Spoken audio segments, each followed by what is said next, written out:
गरुड़ पुराण अध्याय 3। गरुड़ पुराण सुनने से मनुष्य बुरे कर्म को छोड़कर अच्छे कर्म की ओर आता है।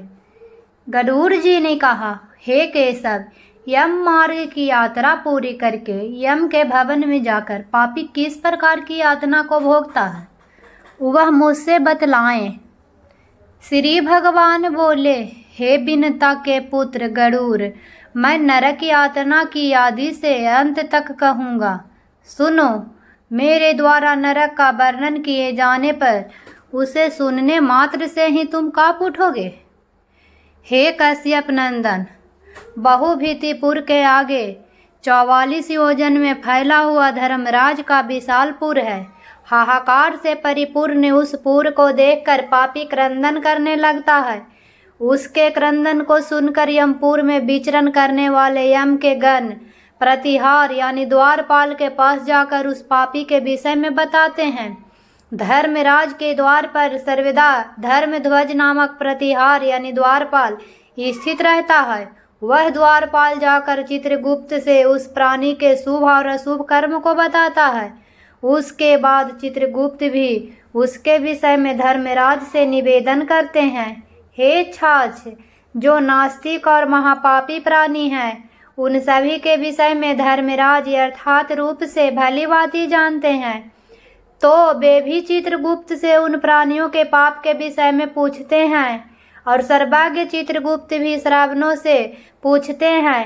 श्रवण ब्रह्मा के पुत्र हैं। वे स्वर्ग, पृथ्वी तथा पाताल में विचरण करने वाले तथा दूर से ही सुन एवं जान लेने वाले हैं। उनके नेत्र सुदूर के दृश्यों को भी देख लेने वाले हैं।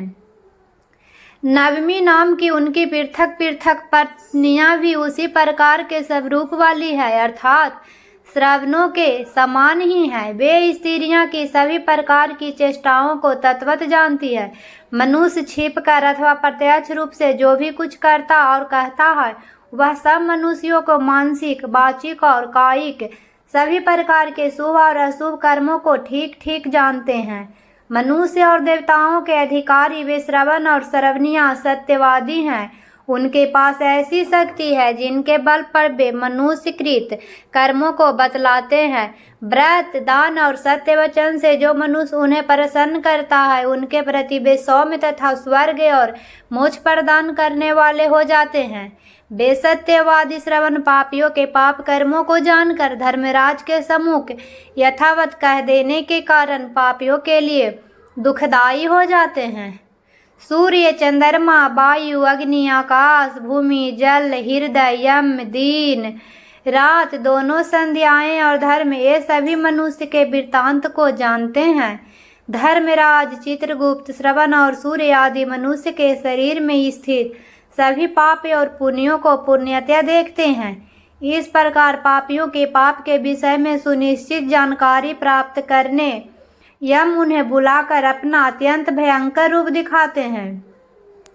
वे पापी यम के ऐसे भयंकर रूप को देखते हैं जो हाथ में दंड लिए हुए बहुत बड़ी काया वाले भैंसे के ऊपर संस्थित प्रलयकालीन मेघ के समान आवाज वाले, काजल के पर्वत के समान बिजली के प्रभाव वाले, आयुधों के कारण भयंकर 32 भुजाओं वाले, 3 योजन के लंबे, बड़ी बड़ी दाढ़ी के कारण भयंकर मुख वाले, लाल लाल आँखों वाले और लंबी नाक वाले हैं। मृत्यु और ज्वर आदि से संयुक्त होने के कारण चित्रगुप्त भी भयावह हैं। यम के समान भयानक सभी दूत उनके समीप पापियों को डराने के लिए गरजते हैं। उन चित्रगुप्त को देखकर भयभीत होकर पापी हाहाकार करने लगता है। दान न करने वाला वह पापात्मा कांपता है और बार बार विलाप करता है। तब चित्रगुप्त यम की आज्ञा से क्रंदन करते हुए और अपने पाप कर्मों के विषय में सोचते हुए उन सभी पापियों से कहते हैं, अरे पापियों, दुराचारियों, अहंकार से दूषितों, तुम विवेकियों ने क्यों पाप कमाया है? काम से, क्रोध से तथा पापियों की संगति से जो पाप तुमने किया है, वह दुख देने वाला है। फिर हे मूर्ख जनों, तुमने वह पाप कर्म क्यों किया? पूर्व जन्म में तुम लोगों ने जिस प्रकार अत्यंत हर्षपूर्वक पाप कर्मों को किया है ना, उसी प्रकार यातना भी भोगनी चाहिए। इस समय यातना भोगने से क्यों परायणमुख हो रहे हो? तुम लोगों ने जो बहुत से पाप किए हैं, वे पाप ही तुम्हारे दुख के कारण हैं। इनमें हम लोग कारण नहीं हैं। मूर्ख हो या पंडित, दरिद्र हो या धनवान, और सबल हो या निर्बल, यमराज सभी से समान व्यवहार करने वाले कहे गए हैं। चित्रगुप्त के इस प्रकार के वचनों को सुनकर वे पापी अपने कर्मों के विषय में सोचते हुए निश्चेष्ट होकर चुपचाप बैठ जाते हैं। धर्मराज भी चोर की भांति निश्चल बैठे हुए उन पापियों को देखकर उनके पापों को मार्जन करने के लिए यथोचित दंड देने की आज्ञा करते हैं। इसके बाद वे निर्दयी दूत इन्हें पीटते हुए कहते हैं, हे पापी, महान घोर और अत्यंत भयानक नरकों में चलो। यम के आज्ञाकारी प्रचंड और चंडक आदि नाम वाले दूत एक पास से उन्हें बांधकर नरक की ओर ले जाते हैं। और वहाँ जलती हुई अग्नि के समान प्रभा वाला एक विशाल वृक्ष है, जो 5 योजन में फैला हुआ है तथा 1 योजन ऊंचा है। उस वृक्ष में नीचे मुख करके उसी साकलों के बांध कर वे दूत उन्हें पीटते हैं और वहाँ जलते हुए वे रोते हैं। पर वहाँ उनका कोई रक्षक नहीं होता। उसी साल मिली वृक्ष में भूख और प्यास से पीड़ित तथा यमदूतों द्वारा पीटे जाते हुए अनेक पापी लटकते रहते हैं। बे आश्रय ही विहीन पापी अंजलि बांध कर, हे यमदूतों, मेरे अपराध को क्षमा कर दो, ऐसा उन दूतों से निवेदन करते हैं। बार बार लोहे की लाठियों, मुद्रों, भालों और बर्छियों, गदाओं और मूसलों से उन दूतों के द्वारा वे अत्यधिक मारे जाते हैं। मारने से जब वे चेष्टा रहित और मूर्छित हो जाते हैं, तब उन निश्चित पापियों को देखकर यम के दूत कहते हैं, अरे दुराचारियों, पापियों, तुम लोगों ने दुराचार क्यों किया? सुलभ होने वाले भी जल और अन्न का दान कभी क्यों नहीं दिया? तुम लोगों ने आधा ग्रास से भी कभी किसी को नहीं दिया, और न ही कुत्ते तथा कौवे के लिए बलि ही दी। अतिथि को नमस्कार नहीं किया और पितरों का तर्पण नहीं किया। यमराज तथा चित्रगुप्त का उत्तम ध्यान भी नहीं किया और उनके मंत्रों का जप भी नहीं किया, जिससे तुम्हें यह यातना नहीं होती। कभी कोई तीर्थ यात्रा नहीं की, देवताओं की पूजा भी नहीं की, गृहस्थाश्रम में रहते हुए भी तुमने हंतकार नहीं निकाला, संतों की सेवा नहीं की, इसीलिए अब स्वयं के लिए पाप का फल भोगो। चूंकि तुम धर्महीन हो, इसीलिए तुम्हें बहुत अधिक पीटा जाता है। भगवान हरि ही ईश्वर है, वे ही अपराधियों को क्षमा करने में समर्थ हैं। हम तो उन्हीं की आज्ञा से अपराधियों को दंड देने वाले हैं। ऐसा कहकर वे दूत निर्दया पूर्वक उन्हें पीटते हैं और उनसे पीटे जाने के कारण वे जलते हुए अंगार के समान नीचे गिर जाते हैं। गिरने से उस सालमली वृक्ष के पत्तों से उनका शरीर कट जाता है। नीचे गिरे हुए उन प्राणियों को कुत्ते खाते हैं और वे रोते हैं।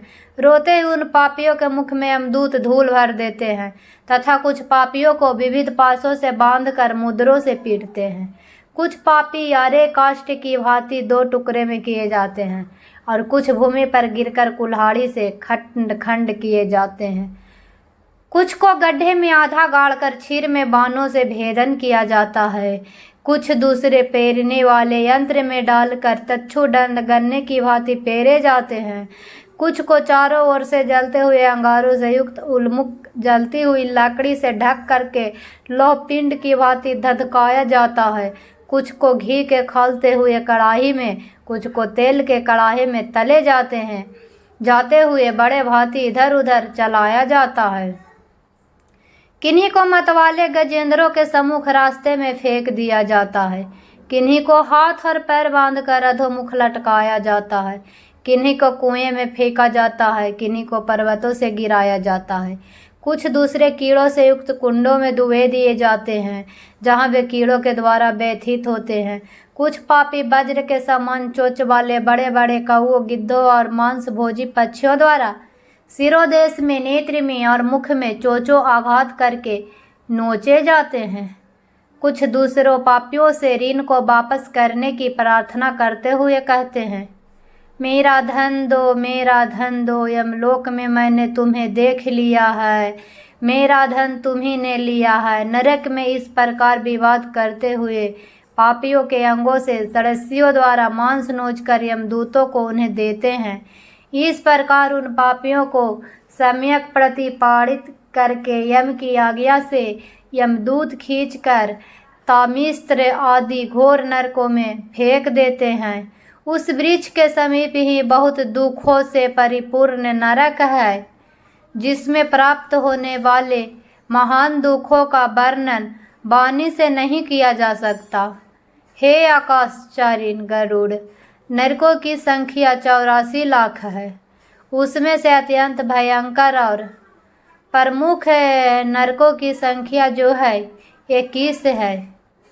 तमिस्त्र, लोह शंकु, महारौरव, सालमिली, रौरव, कुंडमल, कालसूत्रक, पुतिमृतिक, संघात, लोहितोद, सवीस, संप्रतापन, महानीरय, काकोल, संजीवन, महापथ, अभिचि, अंधामिस्त्र, कुंभीपाक, संप्रतापन तथा तपन, ये 21 नरक है। अनेक प्रकार के पापों का फल इसमें प्राप्त होता है और ये यम के दूतों से अधिशिष्ट है। इन नरकों में गिरे हुए मूर्ख, पापी या धर्मी जीव कल पर्यंत उन नरक यातनाओं को भोगते हैं। तामिस्त्र और अंधतामिस्त्र तथा रौरादि नरकों की जो यातनाएं हैं, उन्हें स्त्री और पुरुष पारस्परिक संग से निर्मत कर भोगते हैं। इस प्रकार कुटुंब का भरण पोषण करने वाला अथवा केवल अपना पेट भरने वाला भी यहाँ कुटुंब और शरीर दोनों को छोड़कर मृत्यु के अनंतर इस प्रकार का फल भोगता है। प्राणियों के साथ द्रोह करके भरण पोषण किए गए अपने स्थूल शरीर को यही छोड़कर पाप क्रम रूपी पाथेय के साथ पापी अकेला ही अंधकारपूर्ण नरक में जाता है। जिसका द्रव्य चोरी चला गया है, ऐसी व्यक्ति की भांति पापी पुरुष दैव से प्राप्त अधर्म पूर्वक कुटुंब पोषण के फल को नरक में आतुर होकर भोगता है। केवल अधर्म से कुटुंब के भरण पोषण के लिए प्रयत्नशील व्यक्ति अंधकार की पराकाष्ठा अंधता मिस्र नामक नरक में जाता है। मनुष्य लोक के नीचे नरकों की जितनी यातनाएं हैं, क्रमशः उनका भोग भोगते हुए वह पापी शुद्ध होकर पुनः इस मर्त्युलोक में जन्म पाता है। इस प्रकार गरुड़ पुराण के अंतर्गत सारोद्वार में यम यातना निरूपण नामक तीसरा अध्याय पूर्ण हुआ। तो दोस्तों, वीडियो अच्छी लगी तो दोस्तों में शेयर करें और चैनल को सब्सक्राइब करें।